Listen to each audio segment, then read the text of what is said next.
குமார், 2 விஷயத்தை தான் ஆளுநர் செஞ்சுட்டே இருக்கிறாரா? ஒன்று, திமுக அரசாங்கத்தை டிஸ்டர்ப் பண்ணுறாரு, இன்னொன்று சனாதன கருத்துக்களை பேசிகிட்டே இருக்கிறாரு. இதை ஆளுநர் தன்னுடைய வரம்புக்குள்ளிருந்து செய்கிறது சரியான பார்வையா? இதெல்லாம் செய்ததுனால அவருக்கு என்ன மெரினாவில் 100 அடி உயரத்தில் சிலையாக வைக்க போகிறாங்க? அப்புறம் ஏன் செய்கிறாரு? அது இல்லை, அது அல்ல காரணம். இது கட்டமைக்கப்படக்கூடிய நரேட்டிவ் செட் பண்ணுறாங்க, அவர் மேலே குற்றச்சாட்டை வீசுகிறாங்க. நண்பர் சொல்கிறதுல எனக்கு நிறைய முரண்பாடு இருக்கிறது. ஆளுநர் இந்த யூஜிசியுடைய அமைப்பே அது வந்து டாக்டர் ராதாகிருஷ்ணன் காலத்தில் யூகேல இருக்கிற கல்லூரிகள் எப்படி இருந்தோ அதை போல் இந்தியாவில் கொண்டு வரணுங்கிறதுக்காக அந்த முன்மாதிரியை வைத்து இந்தியாவில் அது கட்டமைக்கப்பட்டது. 1956 யூஜிசி ஆக்ட் கொண்டு வரப்பட்டது இல்லையா, வந்தது. அதுக்கு பிறகு அதுக்கு வந்து அகில இந்திய அளவில் வேந்தராக குடியரசுத் தலைவரும் மாநிலங்களுக்கு மாநில ஆளுநரும் இருக்கிறார்கள். இப்பொழுது இப்போ நேரம் இங்கே வந்துடும் விஷயத்துக்கு. இப்போது நம்ம கடந்த காலங்களில் படிச்சிருக்கோம் எவ்வளோ ஊழல், 1-2 ஊழல். இது உயர்கல்வித்துறை இந்த வைஸ் சான்சலர் அப்பாயின்மெண்ட்டில் கோடிக்கணக்கான பணம் பொருள் ஏதாவது ப்ரூஃப் பண்ணிருக்கு? எல்லாம் இருக்குது. ஒரு லிஸ்ட் ப்ரூஃப் பண்ணியிருக்கிறாங்களா? ஆமாம் இருக்குது. 45 நாள் கணபதி ஜெயிலில் இருந்தார். சரி, இப்போ அதில் ஆளுநர் வந்து செய்யக்கூடிய செயல்பாடுகள் அரசியல், அதாவது எதுக்காக இந்த கிராண்ட்ஸ் எல்லாம் எதுக்காக பண்ணாங்க அப்படின்னா அரசியல் சார்பற்ற முறையில் இருக்கணும். கல்வி மாணவர்களுடைய அந்த புள்ளியில மாணவர்களுடைய கல்வி, மக்களால் தேர்ந்தெடுக்கப்பட்ட அரசாங்கம், அமைச்சரவை ஒரு மசோதாவை தாக்கல் பண்றாங்க, அந்த மசோதா ஆளுநருடைய பார்வைக்கு போகுது. அதை கிடப்புல போடுறதுக்கான அதிகாரம்ன்றது ஆளுநருக்கு இருக்குதா? பல விஷயங்கள் நம்ம பேசிடுறோம் மேலோட்டமா. அதற்குரிய இப்போ ஒரு பில்லு ஒரு ப்ராஜெக்ட் போட்டு பில்லு அனுப்புனா அந்த பில்லுக்குரிய முறையோட போயிருந்தா அது சரின்னு அவர் பண்ணுவாரா? வேற அதில் குழப்பத்தை உண்டு பண்ணணுங்கிற அவசியம் இல்லை. அதில் செய்யலாம்ல குமார். அது ஒருவேளை அமைச்சர்கள் உருவாக்குன அந்த மசோதா ஆளுநர்கிட்ட போகுதுன்னா அதுல சரியில்லை அப்படின்னா ஒண்ணு நீங்க அமைச்சரவைக்கு திரும்ப அனுப்பணும், அப்படி இல்லைன்னா நீங்க குடியரசுத் தலைவருடைய பார்வைக்கு கொண்டு போகணும். நீங்க 25 வருஷத்துக்கு முன்னால் இருந்த ஆளுநரும் இல்லை, 25 வருஷத்துக்கு முன்னால் இருந்த முதலமைச்சர்களும் இல்லை. இப்போ இருக்கிறது கம்ப்ளீட்டாக இது வந்து ஆரம்பமே கவர்னர் வேண்டாம், கவர்னர் எதுக்குங்க எங்கள் மாநிலத்துக்கு எதிர்க்குங்கிற கோரிக்கையை முன்வைத்து ஆரம்பிக்கும் போதே அப்படி ஆரம்பித்த இயக்கம். எல்லாருமே பர்னாலா மாதிரி இருக்க முடியாது. பர்னாலா மாதிரி ஒரு கவர்னர் ஒரே பிரச்சனை வராது. இல்லை குமார், ஒன்று நீங்கள் வந்து அமைச்சரவை எடுக்கக்கூடிய மசோதா மீதான முடிவுகளை ஆளுநருக்கு சமைக்கிற அவங்க வந்து ஒரு ப்ரொசீஜரை ஃபாலோ பண்ணுறாங்க. அந்த ஆளுநர் என்ன பண்ணியிருக்கணும், அதை வந்து மத்திய அரசுக்கு அனுப்பணும், அல்லது குடியரசுத் தலைவருக்கு அனுப்பலாம், அல்லது சரியில்லை அப்படின்னா திரும்பவும் நீங்கள் வந்து அமைச்சரவைக்கு அனுப்பணும். 2 விஷயத்தையும் செய்யாமல் கிடப்பில் போடுறது அப்படின்றது சரியான பார்வையா? ஒன்று பொய் நிறைய பேசுறாங்க. கிடப்புல எந்த ஃபைல போட்டுருக்காங்க, கிடப்புல கேளுங்க, எல்லாமே சொல்றாங்க. அதுக்கு கொஞ்ச நாள் கழிச்சு ஆளுநர் என்ன சொல்றாரு? சத்தியமா கடவுள் மேல ஆணையா சொல்றேன், சொல்றது பூரா போய் மேல இருந்து கீழே வரைக்கும். அப்ப நீங்க அதை வச்சு நீங்க பேசவே முடியாது. இப்ப எதுன்னு சொன்னா நான் அதுக்கு பதில் சொல்றேன். ஆளுநரே சொல்றாரு. அதுக்கு ஆளுநர் என்ன சொல்றாரு? கிடப்புல போடுறதுன்றதே அந்த மசோதாவை ரிஜெக்ட் பண்றதுக்கான அர்த்தம்ன்றாரு. அது 200-201 வச்சு அவர் சொல்றாரு. அது வந்து கேஸ் நீதிமன்றத்தினுடைய விசாரணையிலேயோ நீதிமன்றத்தினுடைய நீதிமன்றத்தால் அது வந்து சிக்கிக்கிட்டு இருந்ததுனாக்கா அதில் நாங்கள் தலையிடக்கூடாதுன்னு 201 இருக்கிறது.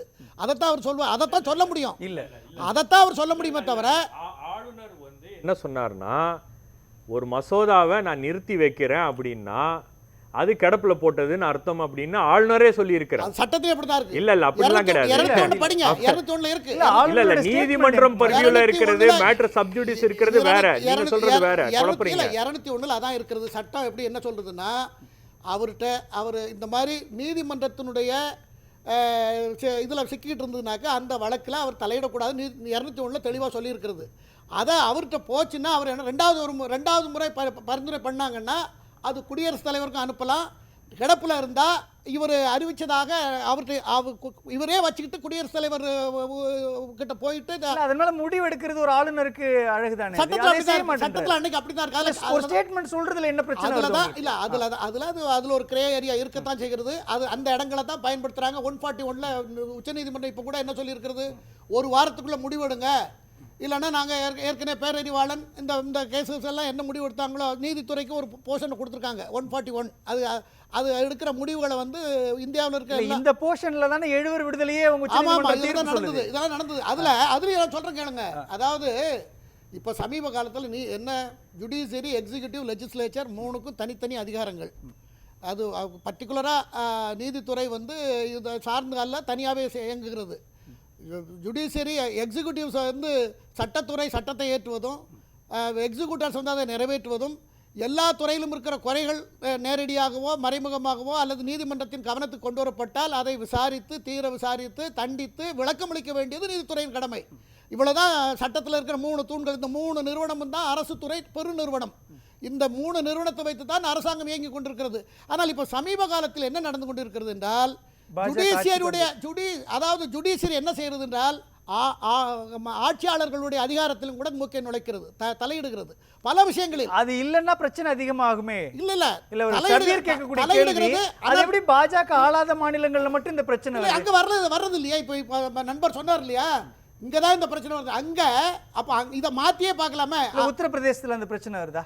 மத்திய பிரதேசத்துல அந்த பிரச்சனை வருதா? குஜராத்ல வருதா? எல்லா இடத்துலையுமே அந்த தனக்கு உள்ள அதிகாரங்கள் உரிமைகளுக்கு கட்டுப்பட்டு அரசு துறையும் சரி ஆளுநரும் நடந்து கொண்டால் பிரச்சனை வராது. அங்கெல்லாம் அரசினுடைய கட்டுப்பாட்டுக்குள்ள ஆளுநர்கள் இல்ல குமார், அங்கெல்லாம் அரசினுடைய கட்டுப்பாட்டுக்குள்ள ஆளுநர்கள் இருக்கிறாங்க. தமிழ்நாடு மாதிரியான மேற்கு வங்கம் மாதிரியான பாஜக ஆளாத மாநிலங்கள்ல மட்டும் ஒரு பேரலர் கவர்மெண்ட் நிகழ்த்துறீங்கல்ல. நேற்று 2 நாளைக்கு முன்னால கல்கத்தாவில் இப்போ யூஜிசியுடைய தலைவர் ஜெகதீஷ் நினைக்கிறேன், அவர் அந்த 34 பல்கலைக்கழகங்கள் ஒரு விழாவில் கலந்து கொண்டு பேட்டி கொடுத்துருக்கிறார். இன்றைக்கி பத்திரிகையில் வந்திருக்கிறது. அவர் சொல்கிறத பார்த்தா முழுக்க வேந்தருக்கு தான் அதிகாரம் இருக்கிறது. அதை நாங்கள் யூஜிசியோட கைட்லைன் 2010 கொடுத்துருக்கோம், இப்போவும் சமீபத்தில் கொடுத்துருக்கோம், அதன்படி நாங்கள் அறிக்கை வெளியிட்டிருக்கிறோம், அதை ஃபாலோ பண்ணணும்னு அவர் சொல்லியிருக்கிறார். இப்போ இவங்களுடைய இது என்ன, இவங்களுடைய நோக்கமும் வேற, இவங்களுடைய எண்ணங்களும் வேற. என்ன நோக்கம்? ஆளுநர் வேண்டாங்கிறதா நோக்கம். ஆளுநர் வேண்டாம் சொல்லலையா? இப்ப கூட இன்னைக்கு நடந்த மாநாட்டுல கூட ஆளுநர் மாத்திராதீங்க. அது எதிர்மறை கருத்து சார். எப்பவுமே அங்க சொன்னது எதிர்மறை கருத்து. அதாவது ஆட்டுக்கு தாடியும் நாட்டுக்கு ஆளுநர்ன்றதுல பழைய காலத்துடைய ஸ்டேட்மெண்ட். அதான் இன்னைக்கு ஃபாலோ அவங்க அரசியல் பாதையை தேர்ந்தெடுத்ததுக்கு அப்புறம் அந்த அது மேல क्वेश्चन பண்ணல. அவர்கள் ஆளுநர் வேண்டாம் என்பது அவங்களுடைய அடிப்படையான எண்ணம். ஆளுநரை எப்படியாவது கலாய்க்கணும். இல்ல ஒரே ஒரு விஷயம் ஷபீர் சொன்னதுல, ஆளுநர் வந்ததுக்கு பிறகு தமிழ்நாட்டு குறிப்பாக திமுக அரசாங்கத்தை டிஸ்டர்ப் பண்ற ஒரு பாலிடிக்ஸை கையில் எடுத்துட்டே இருக்கிறாரு. அதாவது செந்தில் பாலாஜி அமைச்சரவையில செந்தில் பாலாஜி அமைச்சரவையில நீக்கிறோம்னு சொல்லி அவசரமா ஒரு ட்வீட்டை போடுறாரு. உடனே அதை ரிஜெக்ட் பண்ணிட்டு ஆலோசிச்சு நாங்க முடிவு எடுக்கிறோன்றாரு. அதன் மேல இதுவரை என்ன நடவடிக்கைன்னு தெரியல. தேசிய கீத விவகாரத்துல கூட ஏன் வெளிநடப்பு செஞ்சன்றதுக்கான ஒரு அவசரமான ஒரு ட்வீட், அதையும் டெலீட் பண்றாரு. ஒரு நிலைப்பாடு இல்லாம திமுக எதிர்ப்புன்ற ஒரு புள்ளியில மட்டுமே செயல்படுறாரு ஆளுநர். ஆர்டிகல் 163 சப்கிளாஸ் 2 தெளிவா சொல்லுகிற 164 என்ன சொல்றதுன்னா, முதலமைச்சரை ஆளுநர் பதவி பிரமாணம் செய்து வைக்க வேண்டும். முதலமைச்சரின் பரிந்துரையின் பேரில் மற்ற அமைச்சர்களுக்கு ஆளுநர் பதவி பிரமாணம் பண்ணி வைக்க வேண்டும். ஆளுநர் விரும்பும் வரைக்கும் தான் அவங்க பதவியில் இருக்க முடியும்னு சட்டத்தில் இருக்கிறது. அப்படிலாம் இல்லையே. அப்படிதான் இருக்கிறது. ஆளுநர் ஜனநாயக நாடு குமார். ஆளுநருக்கு இப்ப பிடிக்கல, ஒரே நிமிஷம் இருங்களேன். இப்ப ஆளுநருக்கு முதலமைச்சர் மு க ஸ்டாலின் பிடிக்கல, ரிஜெக்ட் பண்ணிட்டு போயிட முடியுமா? அதுக்கான அதிகார வரம்பு இருக்குது ஆளுநருக்கு. 356 எப்படி கொண்டு வந்தாங்க? 356 அப்படி சார் ஆளுநருக்கு என்ன? எம் குமார் ஜனநாயக நாடு எம் குமார். இல்ல இருக்கு. அதாவது ஒரே ஒரு கேள்விதான். இல்ல ஒரே ஒரு கேள்விதான். மக்களால் தேர்ந்தெடுக்கப்பட்ட அமைச்சரவைக்கு அதிகாரமா அல்லது ஆளுநருக்கு அதிகாரமா? நம்ம பிரிட்டிஷ் ரூலிங் கவர்மெண்ட் குள்ளே இருக்கிறோம். அதாவது ஆளுநர் is a head of the state, chief minister is the administrative head. அதை நான் முதல்ல புரிஞ்சுக்குங்க. நிர்வாகம் பண்றதுக்கு 5 ஆண்டுகளுக்கு ஆட்சி செய்வதற்கு நிர்வாக உரிமைகள் அனைத்துக்கும் உரியவர் முதலமைச்சர். கேபினெட் எடுக்கிற முடிவுக்கு அவர் கட்டுப்படணும். அதில் சில விதிவிலக்குகள் இருக்குது, கான்கரண்ட் லிஸ்ட், அது இது சில விஷயங்கள்லாம் இருக்கிறது. ஆனால் ஓவராலாக ஹெட் ஆஃப் த ஸ்டேட் ஆளுநர். அவருக்கு அவர் விரும்புகிற வரைக்கும் தான் அதில் இருக்கணும்னு இருக்கிறது. சட்டத்தில் அப்படி தான் இருக்கிறது. ஆகையினால நீங்கள் செக் பண்ணிங்க. சொல்கிறேன், சரத்தை சொல்கிறேன். ஆகையினால ஆளுநரை பொறுத்தவரையில் அவரை வந்து இவங்க பயன்படுத்த தெரியாமல் பயன்படுத்தி அவரை எந்த ஆர்டிகல் இந்த வரேன் 150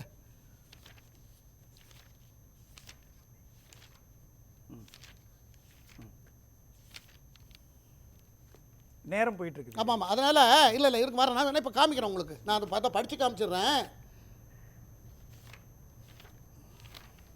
கான்ஸ்டிடியூஷன் எம் குமார் இது நான் இதை டிரான்ஸ்லேட் பண்ணி வச்சிருக்கிறேன். இருங்க 240. ஆகையினால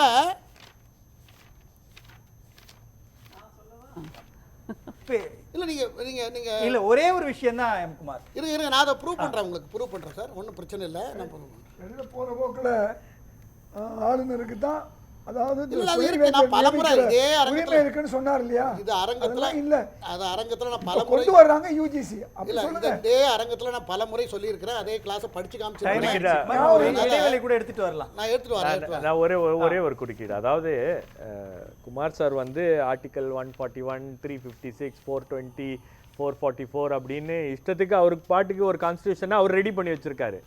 அதில் அவருக்கு ஏற்பட்டது அவருக்கு மனசில் பட்டதெல்லாம் அவர் எழுதி வச்சிருக்காரு. அது அவருடைய கான்ஸ்டியூஷன். இங்கே சட்ட பிரகாரம் வந்து சுப்ரீம் கோர்ட் வந்து கிளியரா சொல்லியிருக்கு. 164 நீங்க பாருங்க ஒரு நிமிஷம் சொல்லிடுறேன், நீங்க பேசுங்க. அமைச்சர்களை ஆளுநர் நியமிக்க வேண்டும். அமைச்சர்களின் பதவி காலம் ஆளுநரின் விருப்பத்தை பொறுத்த ஒன்றாகும். 164 உங்க லேப்டாப்ல தட்டி பாருங்க. 164 இதுல மக்களால் தேர்ந்தெடுக்கப்பட்ட சட்டத்துல என்ன இதுல மக்களால் தேர்ந்தெடுக்கப்பட்ட அமைச்சரவை விட அதிகாரம் ஆளுநருக்கு இருக்குன்னு சொல்லிச்சா? 164 நீங்க தட்டி பாருங்க. ஒரே இல்ல அதுலயே நீங்க பாதே சொல்லுங்க. இதுல மக்களால் தேர்ந்தெடுக்கப்பட்ட அமைச்சரவை விட ஆளுநருக்கு தான் அதிகாரம், அவர்தான் லீடர், அவர்தான் அதிகார வரம்புன்னு சொல்லிருக்காங்க. இப்படி சொல்லல. சட்டத்துல இருக்கிறது இதுதான். 164 அமைச்சர்களை ஆளுநர் நியமிக்க வேண்டும். அமைச்சர்களின் பதவி காலம் ஆளுநரின் விருப்பத்தை பொறுத்த ஒன்றாகும். இவ்வளவுதான் சட்டம். நீங்க தட்டி பார்த்துக்குங்க. நீங்க கிராஸ் செக் பண்ணீங்க. நான் தான் ஓபன் ஆக்டே சொல்றேன். நான் தான் ஆக்ட் பிரிவு என்னன்னு சொல்றேன். அதுல அவ்வளவுதான் இருக்குது. பேசலாம். ஒரு சின்ன இடைவெளி அத வச்சு அவர் முடிவெடுத்திருக்கலாம். திரும்ப அப்புறம் இல்ல ஒரே நிமிஷம் இருங்க. இல்ல அப்புறம் ஏன் வந்து இது உச்சநீதிமன்றத்துக்கு தெரியாதா? இல்ல இது உச்சநீதிமன்றத்துக்கு தெரியாதா? இது உச்சநீதிமன்றத்துக்கு தெரியுமா தெரியாதா? நான் முடிக்கிறேன் சார். அது வேற. இந்த விஷயத்துக்கு நான் பாரு. அதுக்கு பிறகு அவர் ஏன் அதை ரீகால் பண்ணார் அப்படின்னா அதற்கு பிறகு அவருக்கு அதிகாரம் இல்ல. அவருக்கு அதிகாரம் இல்ல, அதனால தான் ரீகால் பண்ணாரு. பிறகு அட்வொகேட் ஜெனரல் ஃபாலோ பண்ணிருப்பாரு. நீங்க இந்த முடிவுகள்ல அமைச்சரவை முடிவோட தான் நீங்க எடுத்துக்கணும் அப்படின்னு சொல்லிருக்கலாம். அதுக்கு அப்புறம் ரீகால் பண்ணிருக்கலாம். அதான் கேக்குறேன். அமைச்சர் சட்டத்துல இப்படி தான் இருக்குது. சட்டத்துல இப்படி தான் இருக்குது. 164 இப்படி தான் சொல்லுகிறது. நீங்க ஒரு கான்ஸ்டிடியூஷன் வந்து டைரியில எழுதி வச்சிருக்கலாம். நீங்க எழுதுன வாட்ஸ்அப்ல வரதெல்லாம் எழுதாதீங்க. வாட்ஸ்அப்ல வரதெல்லாம் நீங்க எழுதி வச்சிருக்கலாம் சார். அதெல்லாம் கிடையாது. நான் என்ன சொல்றேன் உங்ககிட்ட ஒண்ணு கேட்கிறேன். முடிவு எடுக்கிறதுக்கு முன்னாடி சட்ட வல்லுநர்களை கூப்பிட்டு ஆலோசனை பண்ணுவீங்களா, அல்லது முடிவு எடுத்ததுக்கு பிறகு அறிவிச்சதுக்கு பிறகு சட்ட வல்லுநர்களை கூப்பிடுவீங்களா? நீங்க அப்ப முடிவு 164(1) என்ன சொல்றாங்க? The chief minister shall be appointed by governor and other ministers shall be appointed by the governor on the advice of the chief minister. Advice of the chief minister and the minister shall hold office doing the pleasure of the governor. advice இதோட meaning advice of the minister. இத தெளிவா சொல்லிட்டாங்களே. அதத்தான் இருக்கு. அது advice அவங்க பின்னால வந்து அவர் நீங்க சொன்ன அதே 164(1)ல அதான சொல்லி இருக்காங்க.